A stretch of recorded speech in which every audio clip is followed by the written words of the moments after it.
6절입니다. 믿음이 없이는 하나님을 기쁘시게 하지 못하나니 하나님께 나아가는 자는 반드시 그가 계신 곳과 또한 그가 자기를 찾는 자들에게 상 주시는 이심을 믿어야 할지니라. 아멘. 말씀 제목은 What is faith입니다. What is faith? 무엇이 믿음인가? 믿음이 무엇인지에 대해서 오늘 말씀을 나누도록 하겠습니다. 우리의 믿음은 어떤 걸까요? 세상의 종교심과 성경에서 말하는 믿음의 차이는 무엇일까요? 세상에서 말하는 종교심은 자기 신념에 바탕합니다. 그러니까 내가 느끼고, 내가 생각하고, 내가 원하는 것을 내가 하는 거예요. 그러면 거기에서 내가 그걸 믿기를 결단하고 또 그렇게 될 거라고 생각하며 받아들이면 그것이 마치 믿음처럼 드러납니다. 그걸 신념이라고 합니다. 혹은 종교심이라고 그러죠. 성경에서 말하는 믿음은 인격체를 바탕으로 합니다. 여기서 말하는 인격체는 하나님입니다. 인격체이신 하나님을 바탕으로 하는 것이 성경에서 말하는 믿음입니다. 그러면 우리는 왜 교회 나오면 왜 하나님을 믿으라고 할까요?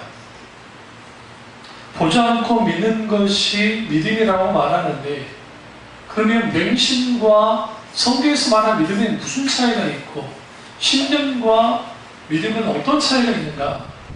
신념은 앞서 말했지만 자기 확신 혹은 자기 신념, 자기가 믿고자 하는 것을 바탕으로 한다면, 성경에서 말하는 믿음은 내가 믿고자 하는 것을 믿는 게 아니라 살아서 역사하신 하나님이 우리에게 찾아오셔서 성령의 조명을 통해서 믿도록 하는 겁니다. 그리고 인격체이신 하나님을 바탕으로 하는 것이 믿음이고, 맹신은 내가 이것이 진리라고 생각하고 이성과 감정과 지식을 다 무시한 채 그쪽으로 몰입하는 거예요. 주로 이단들이 이제 그런 경우가 많은데, 그래서 그렇게 한쪽으로 치우치는 겁니다. 믿음하면 내 마음이 뜨거워지는 것이 믿음이라고 생각합니다. 그런데 정작 믿음이 뭡니까? 라고 성경에 이제 물어보면 믿음은 믿는 것이죠 라는 대답밖에 할 게 별로 없습니다. 이게 문제예요. 믿음이 뭔지를 알아야 됩니다.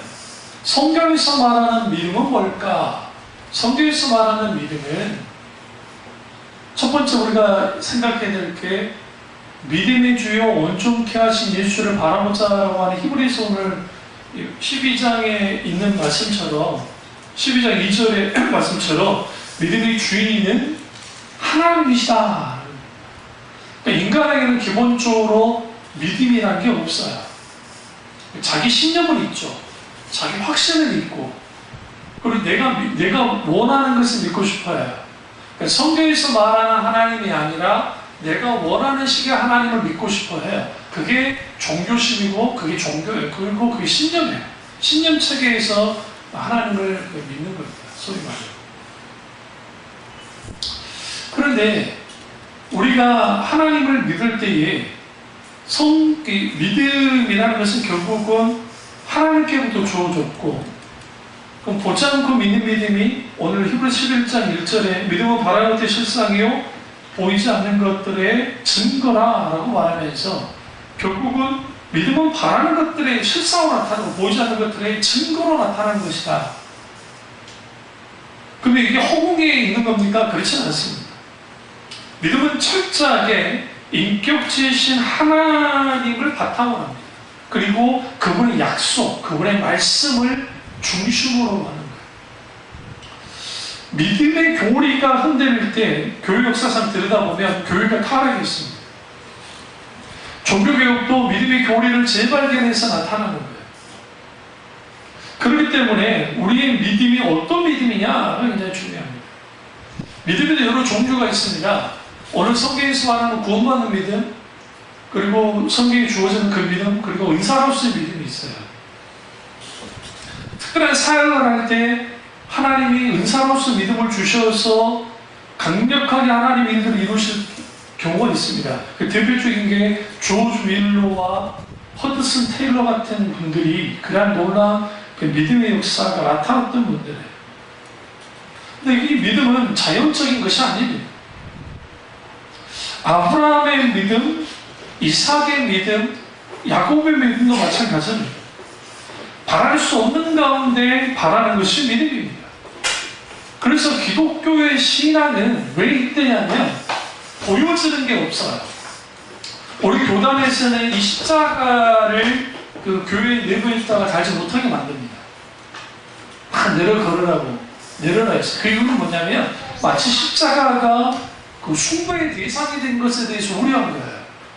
그리고 우리 왜 저희 교회를 갖고 있느냐? 우리 교회는 상가교회이기 때문에 그래요. 저희 교회가 지어진 교회면 전 십자가 총회에서 말하듯이 그냥 십자가 안 할 유형이 있어요. 그 감리교나 통합식 교회를 가보시면 앞에 강단에다가 그 촛불 같은 거 켜놓고 그 다음에 십자가 뭐 이렇게 해가지고 장식 막 하죠. 그거 저렇게 카톨릭적이에요. 위험합니다. 그래서 우리 총신에 있는 교육 그 신학자들이 논증하면서 다 내려놓은 거예요. 내려놓게. 믿음은 철저하게 하나님께만 맞춰 있어야 됩니다. 믿음의 대상이 하나님이시기 때문에 그렇습니다. 그런데 믿음, 구원에 이르는 믿음은 우리에게로부터 주어진 것이 아니라 하나님께로부터 주어지는데 믿음은 그러니까 보이지 않는 것들, 내가 바라는 것들을 내가 이제 그것을 믿는 거예요. 그러니까 기독신앙은 보이지 않기 때문에, 보여지지 않기 때문에 힘들어요. 우리가 종종 유럽을 가보시면 유럽에 어마어마한 성당들이 있어요. 근데 우리 개혁교회 신자들이 그러면 안 되는데 똑같이 뭐 성 베드로 상에 뭐 그걸 만진다든지 입맞춤을 한다든지 마치 숭배의 대상처럼 막 그렇게 행동하는 경우가 있어요. 어리석은 겁니다. 왜 카톨릭이 그렇게 만들어놨느냐? 눈에 보여야 잘 믿어요. 좀 이상하지 않으세요? 그러니까 부처님이 그러니까 고타마시타라고 하는 부처 슬가모니 불이 있는데 원래 힌두교에는 불상이라는 게 존재치 않았어요. 원래 없어요. 그게 그리스와 그 다음에 인더스 문명이 같이 교차하면서 교류하면서 그게 불상이 갑자기 튀어나온 거예요. 왜요? 그리스 사람들이 신을 조각했기 때문에 만들어냈기 때문에. 그런데 그리스보다 더 먼저 그리스에도 원래 그런 신상을 만들지 않았어요. 그게 이제 메소포타미아 지역에 있는 그 고대 문명에서 나온 거긴 하지만 사실 그 영향을 어디서부터 많이 받았느냐? 이집트예요. 이집트가 그리스에 있는 것들이 인도로 와서 신상이 만들어진 거예요. 근데 놀라운 것은 그 신상을 만드니까 그 신상 앞에서 사람들을 뭐합니까? 잘 믿어요. 기독교의 하나님은 보이지가 않잖아요. 그러니까 하나님을 믿는 게 쉽지가 않아요. 보이지 않는 하나님이니까. 하나님의 영이시기 때문에 보이지 않아요. 보이지 않는 그 하나님을 믿어야 되겠어요. 쉽지 않죠. 그런데 놀라운 것은 그 보이지 않는 하나님을 성령의 조명 속에서 깨달아 알게 되고 보게 된다는 거예요. 그거 믿게 된다는 거예요. 그럼 어떻게 믿게 되느냐? 로마서 10장 17절이든 믿음은 들음에서 나면 들음은 그리스도의 말씀으로 말미암느니라 하는 말처럼 결국은 믿음은 들음에서 나면 말씀을 들음으로써 나게 됩니다. 인격체신 하나님을 만날 때 뭐 하게 되느냐? 예수 우리 인격체신 하나님을 믿게 되어 있어요. 보세요. 요즘 참 진화론자들 중에 창조 진화론을 받아들이는 사람들이 생각보다 교회 안에 많아요. 진화론이 마치 진리인 것처럼 과학인 것처럼. 그러면서 저도 이제 신학을 했지만 그 창세기 1장부터 11장까지를 자유주의적인 신학자들은 그걸 설화로 봐요. 신화로 본다. 우리 당구신학처럼. 그래서 이걸 원역사라는 표현을 써요. 그 원역사라는 것은 뭐냐면 역사로서 증명할 수 없는 그런 역사. 그러니까 신화적으로 보는 거예요.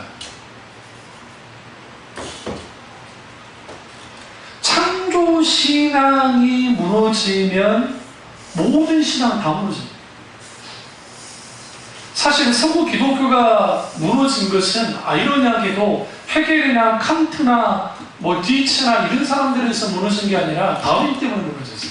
사실 찰스 다윈 때문에. 찰스 다윈이 어디 묻혀졌어요? 교회에 묻혔어요? 어떻게 그런 인간이 교회에 묻힙니까?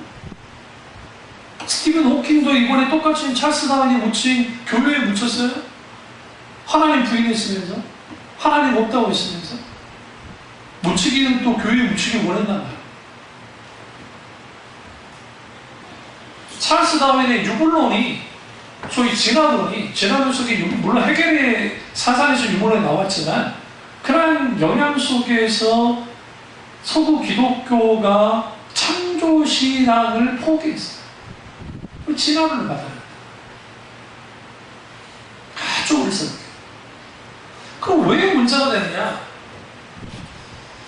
예수님이 이 땅에 오신 것은 마지막 아담으로 오셨습니다.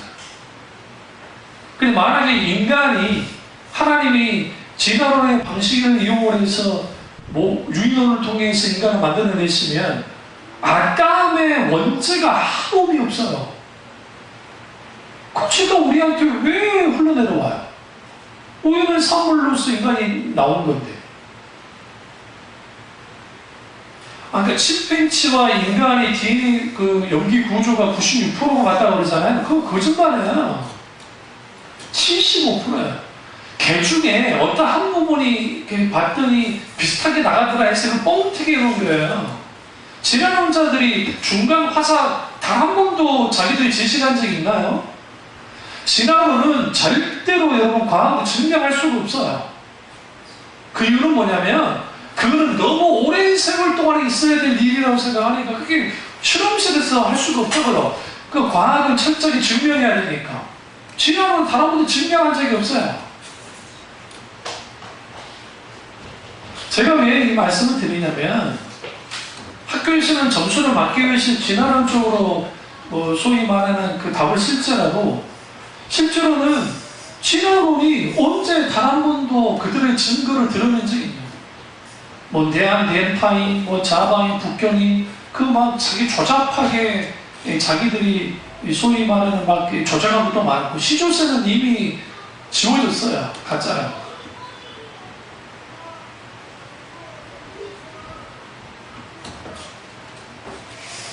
그럼 제가 왜 이 말씀을 드리느냐? 믿음이 뭐냐 할 때에 창조주 하나님을 인격체시 그 하나님을 알고 만나요. 거기부터 믿음이 출발해요. 놀랍게도 예수 그리스도께서 나를 위해 십자가 못 박혀 죽으셨다는 사실을 내가 믿어질 때에 성경에서 기록되어졌던 수많은 하나님의 말씀들이 진리로서 받아들이기 시작해요. 그 대표적인 게 창세기 1장부터 11장까지. 그 이후의 내용도 중요하죠. 하나님이 창조하셨다. 누구를? 인간을. 예수님은 그러니까 아담은 오실자의 표상이라, 그리스도에 대한 표상이라는 편지 있습니다. 예표로 있어요. 여기서 말하는 아담은 타락하기 전에 아담을 말해요. 예수님이 타락하기 전에 아담으로서 이 땅에 오셨다. 마지막 아담. 아담이라는 말은 사람이라는 뜻이에요. 근데 이게 보통 명사이기도 하지만 대명사이기도 해요.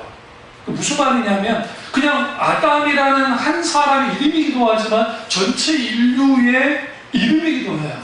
그게 아담이에요. 그래서 히브리어로 아담아 하면 흙이라는 뜻이고 아담 하면 사람이라는 뜻이에요. 그런데 예수님이 이 땅에 오셔서 마지막 아담으로 오셔서 인류의 모든 죄를 담당하시고 아담과 하와가 졌던 그 원죄를 담당하시고 인류의 모든 자범죄까지 담당하시고 십자가에 못 박혀 죽으셨던 모든 죄를 담당하시고 그 사실은 믿어야 돼요. 여기서 우리가 알 것은 뭐냐면 What is faith? 무엇이 믿음이냐? 라고 할 때 이 믿음을 이해하려면 믿음의 세 가지 요소를 우리는 분명하게 알아야 돼요. 첫 번째 요소는 믿음의 첫 번째 단계, 요소는 좀 이따 말하고요. 단계는 듣는 겁니다. 히어링. 종종 언어를 공부하시는 분들이 그 말하더라고요. 우리가 영어를 하나도 몰라도 영어권의 나라에 가잖아요. 그리고 한인타운이 조성되지 않는 곳에 딱 가면 사람들이 이제 내가 살아야 되잖아요.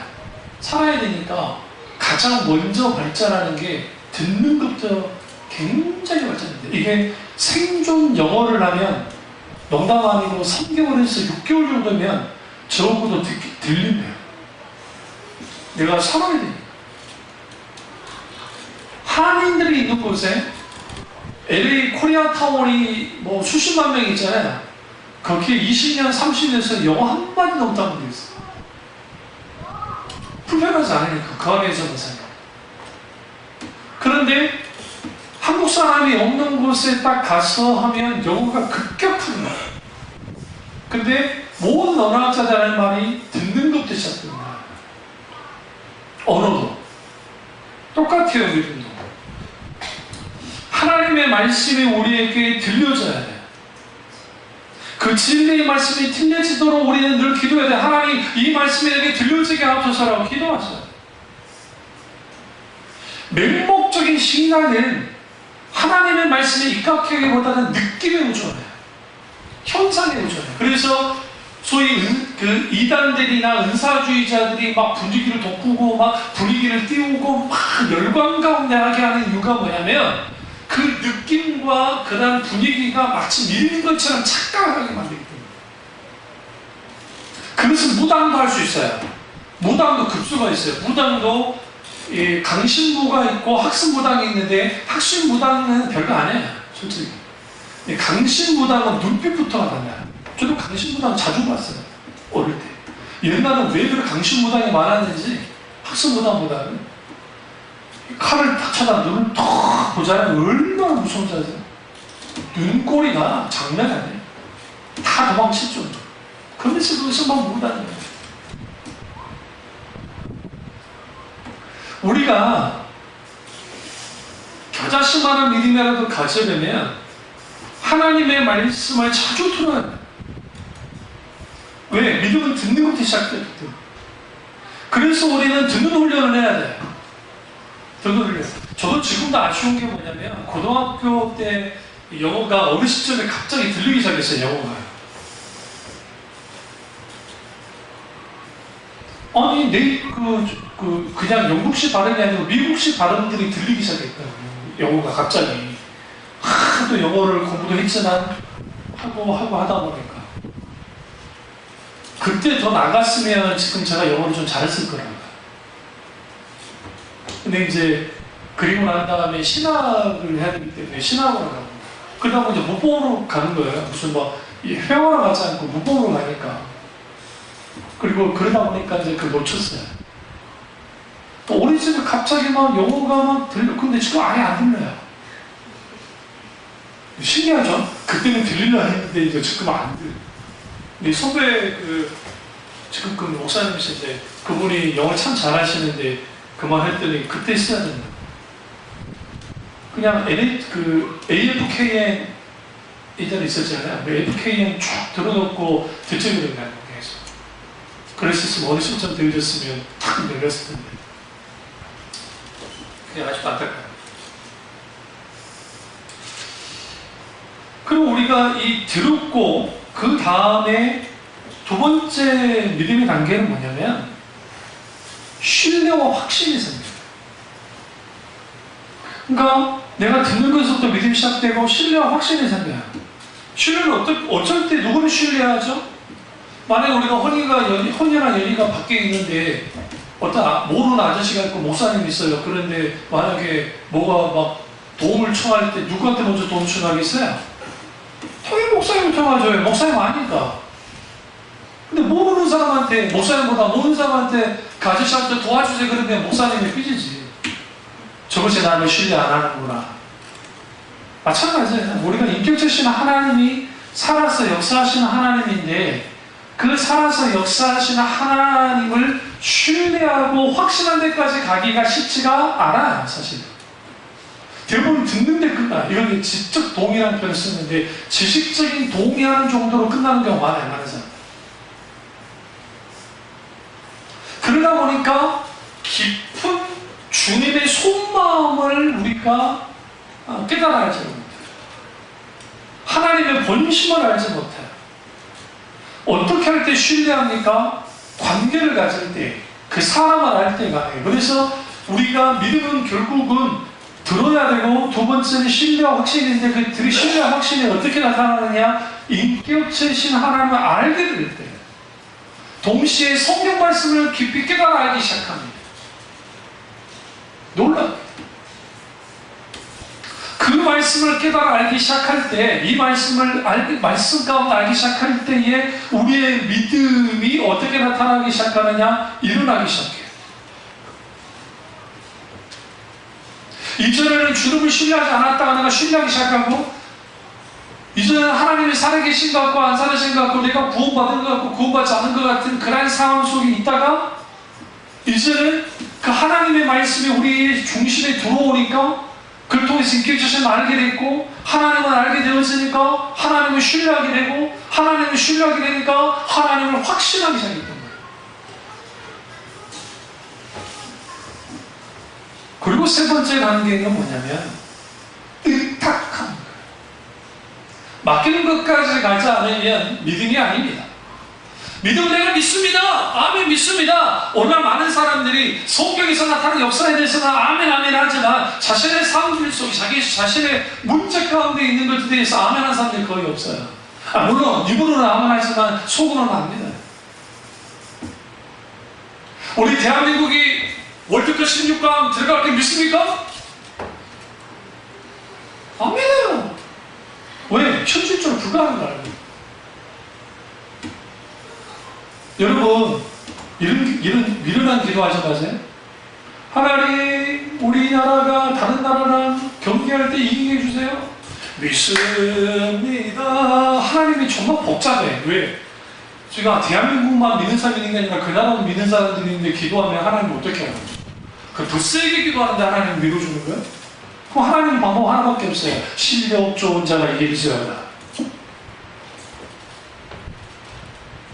이번에 가을 야구 때 응? 만약에 부산하고 기아가 다시 붙게 됐다. 이거 어떻게 할 거야? 믿습니다. 기도 절대로 안 해요.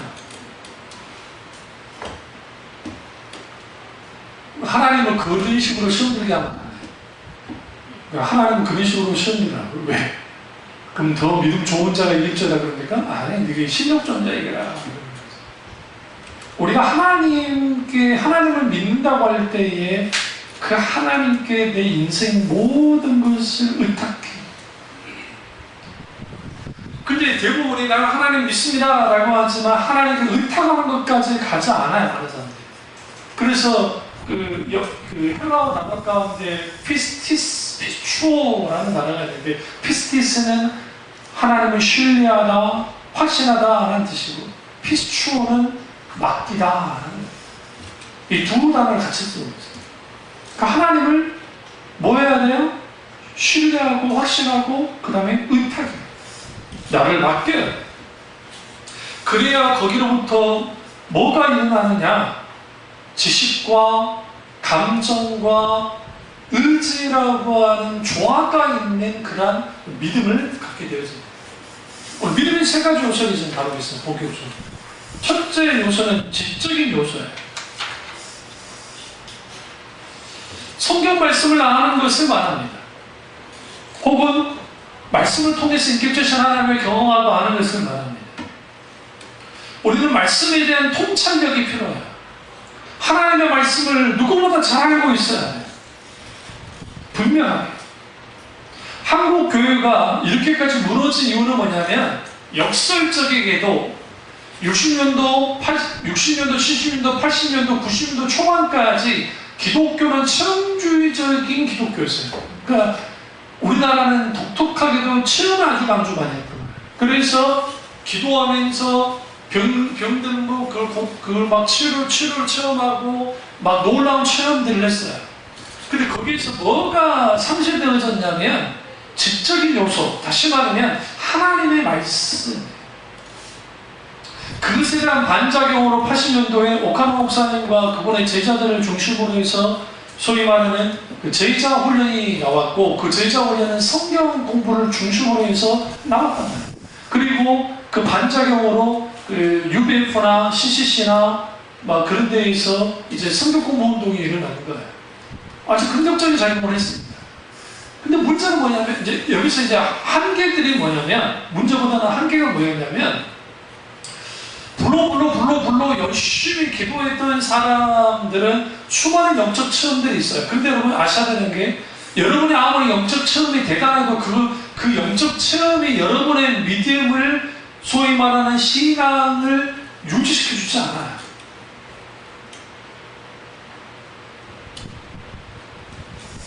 저는 여러분들보다 신비로운 성령의 놀라운 역사를 경험했던 사람 중에 많아요. 전에 말씀드리면 저는 음성을 3번 들었고요. 눈 뜨고 환상 가운데 예수님을 봤고요. 그 외에도 축사 살부터 시작해서 갑자기 주님이 내적 감동 가운데 어떤 감동 가운데서 그 일이 그대로 이루어지고 있고, 꿈에서 꿨던 일이 현실에서 일어나기 시작하고, 어떤 사람을 봤는데 그 사람의 어떤 내적인 어떤 상태가 그대로 눈에, 이걸 투시한 사람 표현을 쓰기도 했는데, 그런 강력한 영적 분별의 은사들이 나타나니까 그 사람 처음 본 사람인데 학생때예요. 가고 난 다음에 물었어요. 내가 그 사람한테 이름만 감독에서 해줬거든요. 그리고 난 다음에 물었더니 내가 계속 말해줬더니 이 주인한테 다 놀라 자빠져요. 왜? 처음 봤는데 어떻게 아는 거야? 주님 말씀하죠. 그 외에도 상상할 수 없는 정말 놀라운 역사가, 독감이 걸려가지고 39도까지 올라가는 자매가 미련스럽게 병원도 안 가고 그러고 교회 온 거예요. 기도한다고. 열이 펄펄 끓어요. 머리 단수는 될 수는 없고, 주님이 네가 기도해 주라 하는 감독이 있길래 기도해 줘도 되겠냐, 그러냐. 그래서 드기가 살짝 청대면서 내가 나사렛 예수 그리스도이며 병증과 모든 열기가 다 사라졌죠. 그리고 충분히 기도하고 손을 딱 떼고 있더니 갑자기 식은땀을 팍 흐르더니 열이 팍 나요. 쌩쌩해져. 그분의 어떤 자매 하나는 혼자서 오면서 기도하길래 하고 있길래 그 심정 상태가 보이니까 기도하는 걸 갖다가 중단을 시키고 물었죠. 그 자매가 고3이었는데, 나도 고3이었지만 극도로 눌려있는 거예요. 이러다가 자살하기 있었으니까. 이러다가. 그래서 하나님의 감동 가운데 그 자매가 갖고 있는 부분에 대해서 쭉 설명을 했어요. 이거 주의 비조주의인데요. 그래서 펑펑 오는 거예요. 어떻게 아느냐. 지금 원수가 자매를 누르고 있고 그러기 때문에 그 마음 죽게 드려야 된다. 그래서 기도 줘도 되겠냐고 기도 주냐 기도를 쭉 했더니 갑자기 얼굴이 환해지면서 강력한 기름부음이 있으니까 뭐 몸이 가벼워지고 완전히 달라요. 헤아릴 수가 없어요. 그게 학생 때 일어나는 거, 전도사 때 일어나는 것도 아니고 학생 때 일어나는 거. 제가 전도사 살아가면서 하나님의 놀라운 역사가 굉장히 많이 일어났어요. 저 효창동에 있는 그 목사님 저를 경계하고 저를 소위 말하는 그랬기 때문에 내가 그 사역을 더 이상 하지 않았을 뿐이고, 인천에서 사역할 때는 애들을 데리고 그 하늘산 기도원에 그 겨울에 올라갔는데 영하 11도 뭐 7도 8도 했을 때 애들을 끌고 증자녀가 미친놈이지. 그 어린애들 초등학교 6학년부터 고등학생들이기까지 다 끌고 산기도 시킨다고 데리고 올라갔어요. 동사버리면 큰일 나. 거기서 기도하는데 방언이 터지고 애들이 뜨거워져서 그 불길에 그 추운데 애들이 땀을 뻘뻘 얼마나 또 어떤 것이 하나가 그래요. 전도사님 불이 돌아다녀요. 영화 열리가 불이 돌아다니는데 뜨거운 불들이 돌아다니는데 어떻게 해야 되냐. 기도해라. 그 녀석들이 다 권사 자식, 집사 자식, 장모님 자식들이에요. 하나님 저격 있잖아요. 이들은 내려와서 하는 말에 하나님 살리다. 근데 그런 체험이, 잘 들으세요? 그런 체험했다고 믿음이 유지되고 믿음이 되어지느냐? 그렇지 않아요.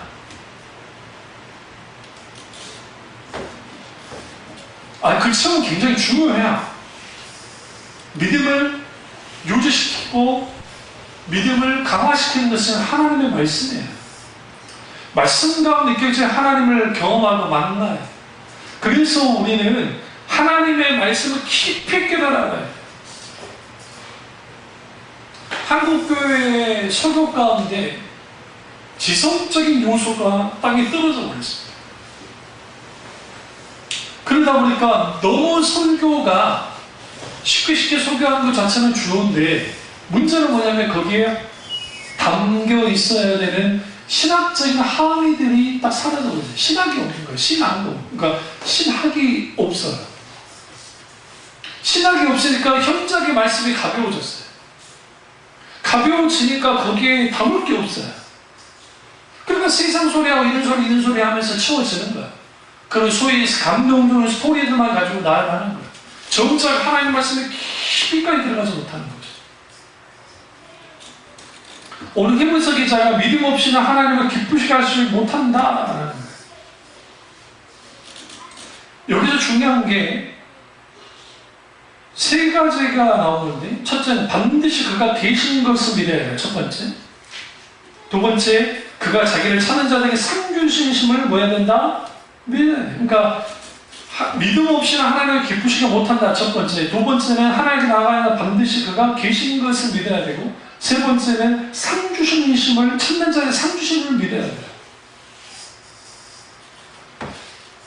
내가 하나님을 기쁘시게 하는 건 믿음을 갖는 거예요. 믿음 없이는 하나님을 기쁘시게 할 수가 없어요.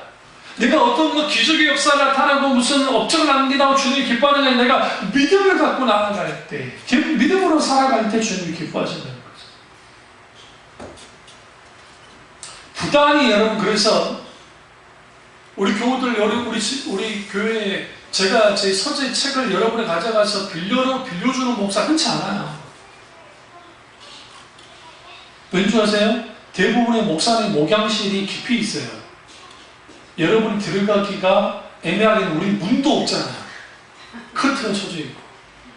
왜? 아주 들어가서 알아서 보고 싶은 책 빌려가라는 거예요. 여러분 여기 동화책 있잖아요. 동화책 많죠. 여기 뭐 괜찮은 책들 있죠. 그 여러분 그 비싼 돈 주고 책 사지 말고 저 책 그냥 전집으로 빌려가세요. 다 보고 난 다음에 갖고 오면 되잖아. 우리 지금 민준이 읽은 책이 너무 많아. 우리 인수도 읽은 책이 많고. 뭐 하려고 돈 주고 살, 돈 주고. 빌려가고 저거 사면 되지. 목사님 요즘 신간책 좋은 책, 그 책은 그 책이야. 절대로 뭐 다를 거 없어. 책을 읽는 게 중요한 게 아니라 책 가운데 그 저자를 만나야 돼요.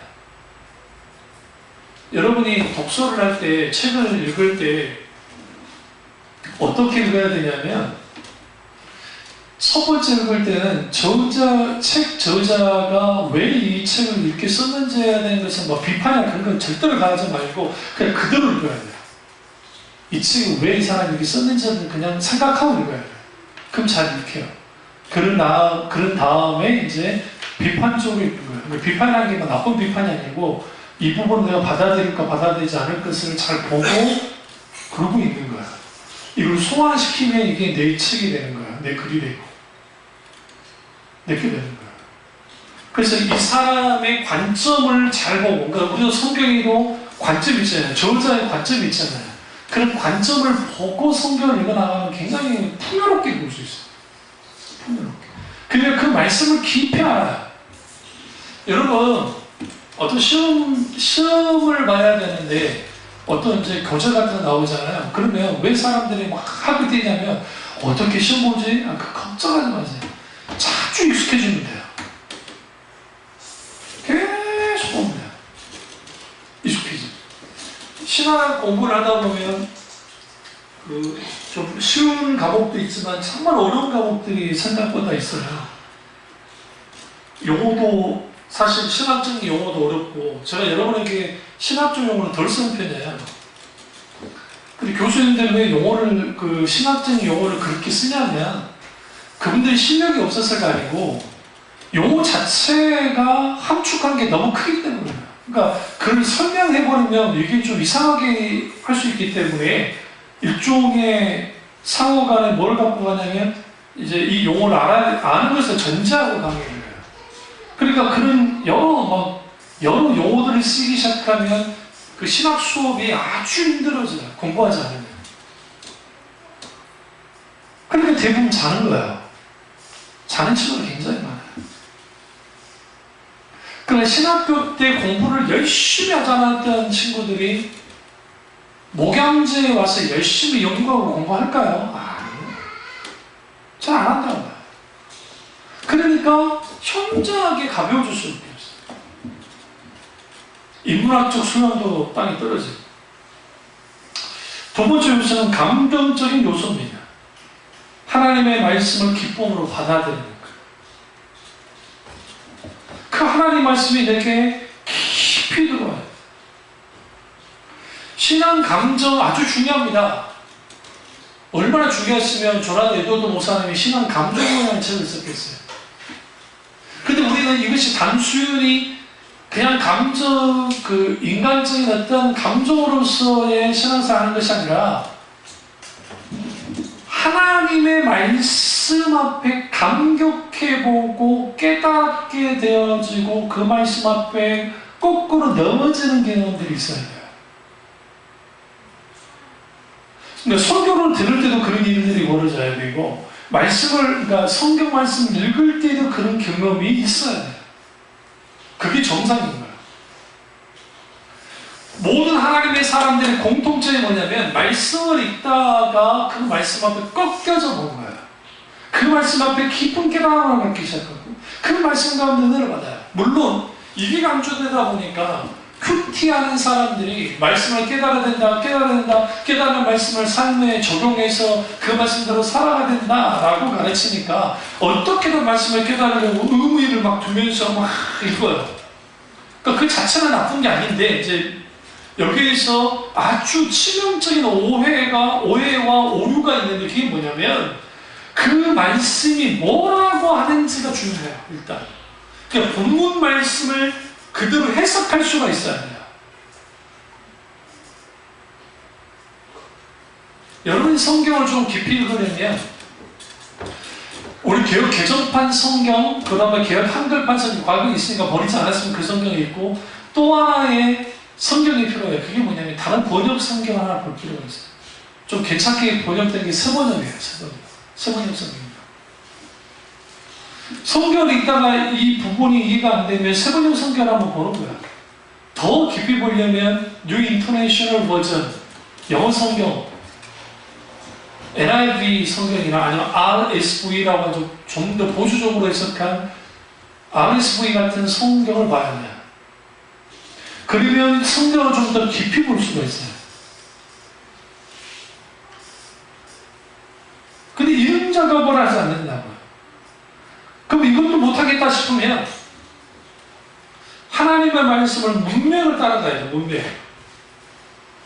문맥이라는 것은 문맥과 문맥을 이어주는 게 뭐예요? 접속사죠.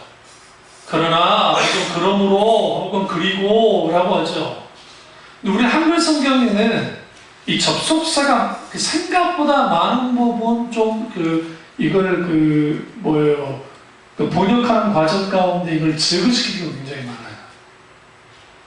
그러다 보니까 우리가 성경을 읽을 때에 깊이 있지 못해요. 헬라어 성경이나 영어 성경을 보다 보면 영어의 포라는 거, 이제 왜냐하면이라고 하는 because 말고 포 하면서 그걸로 연결을 시켜요. 그럼 왜냐하면이라는 말이 나오면 뭐예요? 이걸 좀 더 한 번 더 뭐 해주는 거예요? 앞에서 말했던 내용에 대해서 핵심적인 것을 이제 소위 요약해서 말해주는 거예요. 그러니까 이 부분의 말씀을 보면 그래서 이 말씀이 나왔구나라는 거예요. 근데 우리는 성경을 읽을 때 왜 감격하지 못하냐면 말씀을 읽다가 감격하는 게 없냐면 그냥 읽는 거예요. 그러니까 한국교회 유행인 게 뭐예요? 통독이잖아요. 정말 권장할 만한 건데 통독만 주장창 100번 아니라 1000번 아니라 10,000번 읽어도 말씀을 세밀하게 정독하지 않으면 깊이 말씀을 깨달을 수 없어요. 그러니까 성경 내용은 정독을 통해서, 통독을 통해서 많이 알 줄은 모르지만 깊이 깨달아지 못합니다. 그러니까 이만이나 여호와 증인이나 이단들이 와가지고 헛소리를 하면 그 말씀에 대해서 말씀을 받아치지는 못해요. 사람들이. 그렇다고 여러분 말씀 안다고 그리고 받아칠 필요가 없어요. 제 의사 교수님이 히브리어의 대가예요. 원어학의 대학한 대가인데 얼마나 하도 하길래 한번 받아줬대. 그래 히브리어 참 좋아하고 원전을 딸딸이 배운 분 중에 한 분이니까 하고 그렇게 해도 아니라는 거예요. 단하게 회개했대. 이 인간을 한번 바울처럼 한번 해보려다가 안 되겠구나. 하나님 다시는 안 하겠다. 사도 요한이 이단들은 인사도 하지 말고 그들과 대화가 나오지 말라는 말이 맞구나. 그러니까 여러분 이단들이 뭐라만 하면 여러분 대꾸도 하지 말고 그냥 무시해버려요. 그게 최선이에요. 절대 받아주는 거예요.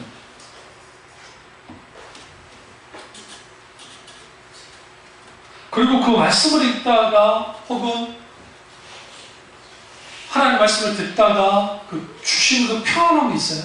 그 엄청난 평안함, 기쁨, 힘을 얻음, 위로를 얻고 그런 것들이 하나님 말씀을 통해서 나타나고 그래서 이 신앙의 감정적인 요소는 뭐냐면 인격체신 하나님을 내가 지성적으로 깊이 깨달아 알게 되고 그것이 내 감성으로 들어와서 이걸 정서라고 그러는데 신앙이 정서 가운데 들어오기 시작하면 그 감동해요.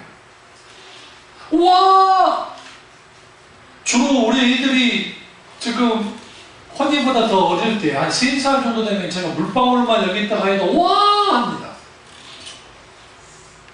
뭔 아시죠? 물방울 막 와! 근데 우리는 하나님 말씀 앞에 감동하지 않죠. 왜 그럴까요? 우리의 마음이 굳어져서 진리의 말씀으로 우리는 계속 우리의 밭을 갈아 엎어야 돼요. 계속 성령의 놀라운 능력과 기도 가운데 우리의 묵은 땅을 갈아 엎어서 계속 개간해야 돼요. 그래야 우리의 마음밭이 어떻게 하나님의 말씀으로 꾹꾹 차오게 되고 거기에 감격과 감동과 은혜가 넘쳐요. 세 번째 의지적인 요소가 있는데 그것은 뭐냐면 하나님의 말씀을 온전히 믿고 그리스도께 온전히 의지하는 거예요.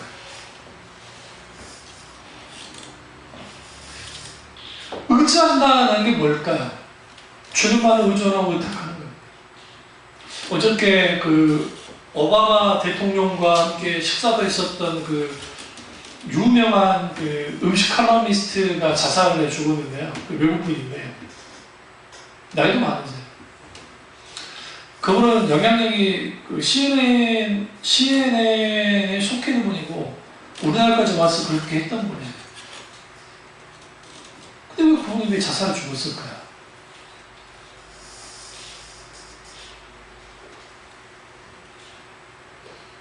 하나님 없는 인생은요, 대단한 성공을 이루고 어마어마한 뭘 이루어도 공허해요.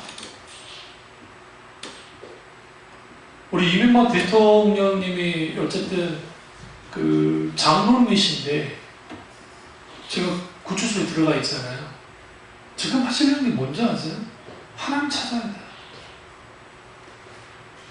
단순히 그 재판의 결과가 좋은 결과가 나면 그런 기로가 아니라 하나님 앞에 탁 엎드려져서 주님이 그분을 이런 상황에서 깨뜨리고 만지고 하나님과의 깊은 애감이 있고 자신이 지었던 죄에 대한 깊은 어떤 게 있으면 통렬히 사람들 앞에 잘못했다고 해서 인정을 하고 하나님 앞에는 당연히 말할 것도 없고 그런 분으로서 다시 후에 복권되고 하면 그게 정말 괜찮은 거야. 원래 맞는 거고.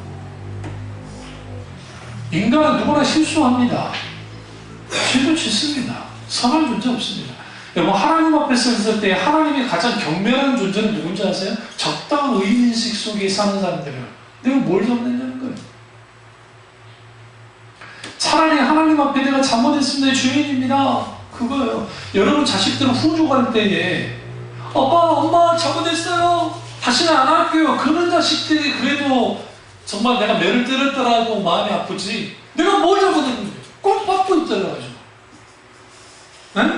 우리 이상이는 그런 적 없지만 제 엄마가 혼내를 할 때 탁 잡고 아니면 아빠 그 매를 탁 잡고 아버지 왜 이러세요? 그러면 이제 환장하는 거예요. 우리 아들이야 막 워낙 순하니까 그런 건 없지만 또 제 아빠가 만만치 않은 아빠라 그럴 수도 없다는 걸 알겠지만 만약에 내 앞에서 그러면은 죽습니다. 내가 가만둘 위인이 아니에요. 네. 우리가 하나님 앞에 하나님의 줄을 탁 잡고 하나님 왜 이러세요? 네? 억장이 무너지는 거예요. 억장. 우리의 의지가 선한 의지가 발동되어지려면 그냥 되지 않습니다. 그 선한 의지는 하나님 앞에 내가 주인한 의식을 가지고 하나님의 끝없는 용서와 긍휼을 구할 때 거기로부터 생기는 거예요. 그래서 제가 라틴어를 쓰진 않았습니다만 지금 믿음의 세 요소가 노티치아, 아센스, 피두시아라고 하는 지식과 감정과 의지적인 요소에 대해서 마틴 루터뿐만 아니라 칼빈슨도 그렇고 종교개혁자들이 굉장히 강조했어요. 그러니까 여러분 카톨릭은 신비주의입니다. 지금도 신비주의입니다. 그래서 성상을 숭배합니다. 그림을 숭배합니다. 그들은 하나님의 나라가 성당이 하나님의 나라예요. 하나님의 나라와 교회는 달라요.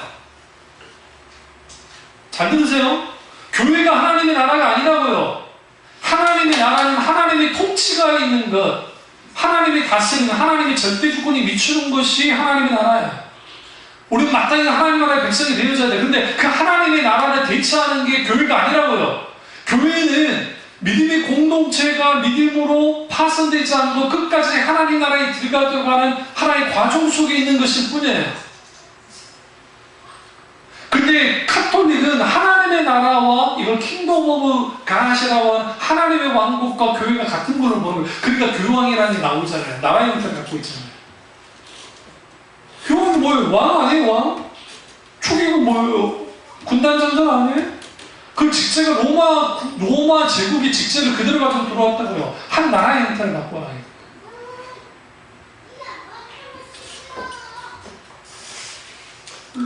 찰스 스폴저 목사님이 믿음의 세 가지 요소를 뭐라 했느냐? 지식과 확신과 신뢰를 했고, 마틴 로이드 목사님은 지식과 동의와 헌신을 했습니다. 오티티아, 아센수스, 피스디시아 이런 부분이 있습니다.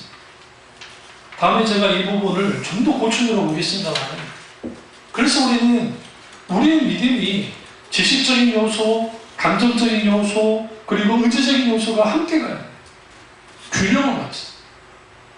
근데 교회들마다 분강사나 은사주의 교회는 다 감정으로 많이 가 있고, 대학 교수 출신의 목사님이 목회하는 교회들은 대부분 지식적으로 많이 가 있고, 운동권들, 소위 사회운동한다고 하는 분들은 의지에 가 있어요. 의지. 유리도덕적으로 삽시다, 뭐 합시다, 의지적으로 합시다. 그러다 보니까 교회들마다 뭐냐? 균형을 잃어버려요.